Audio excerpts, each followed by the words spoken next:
Chittagong medical college হাসপাতালের সেবাগ্রহীতারা এখন নতুন সংকটে। চিকিৎসা সেবা বাদে হুইলচেয়ার এবং ট্রলি সেবা এখন মহা যন্ত্রণার নাম।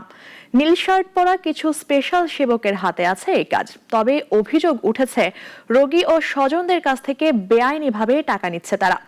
নাগরিকের অনুসন্ধানেও উঠে এসেছে এর সত্যতা। মোহাম্মদ জালালের ক্যামেরায় দিদারুল ইসলামের রিপোর্ট।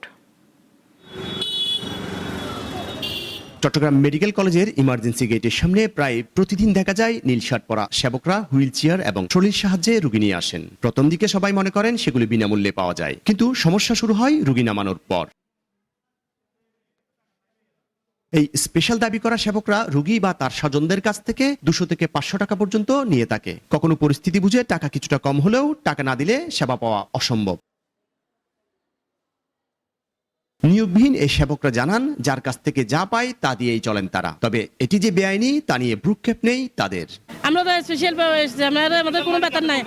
আমরা স্পেশাল, এখানে কোনো বেতন ছাড়া খুশি মানে যা দেয় আছে 50-60 জন আছে, আবার বেতনদারি আছে, আউটসোর্সিং। আমরা তো যে কোম্পানি, এখন কোম্পানি তো নাই, নতুন নিয়োগ হবে সামনের মাসের 10 তারিখে, আউটসোর্সিং এ আছি। এই স্পেশাল সেবকের বাইরেও হাসপাতালের আয়া, মাসি এবং আনসাররাও সেবার নামে টাকা আদায় করেন। আছে এমন অভিযোগও। ওখানে ঢোকার সাথে সাথে না আছে বলতেছে আমি ইন্ডেকশন সবকিছু করব, আমাকে এত টাকা দিতে হবে, 200 টাকা দিতে হবে। আগে কন্ট্রাক্ট রাখে 200-500 টাকা দিব, সিটটা দিব কি 200-500 টাকা দেওয়ার জন্য গভর্নমেন্ট বলছে, বলেন কম দিলে সিটে না বাইরে পালায় তো ওখানে বলে আপনারা যান কিভাবে যাবেন। 50 টাকা দিলেও নেয় না, 20 টাকা দিলেও নেয় না, আবার 100 টাকা দিতে হয়। লিফট দিলেও টাকা লাগে, না শুরু দিলেও টাকা লাগে, সব কিছু টাকা ছাড়া কিছু নাই এখানে।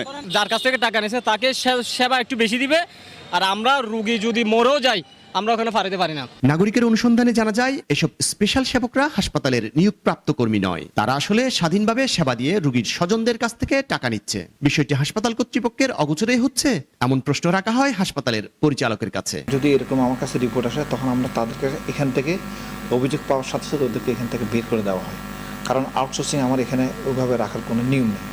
পাওয়ার সাথে সাথে অভিযোগ পাওয়ার সাথে ওদেরকে বের করে দিই। তারপর হচ্ছে ওর পরিবর্তে ভালো লোক যেগুলো ওদেরকে নেওয়া হয়। ওদের মধ্যে যদি কোনো খারাপ কিছু দেখা যায় তাদের বিরুদ্ধে একই রকম অ্যাকশন নেওয়া হয়।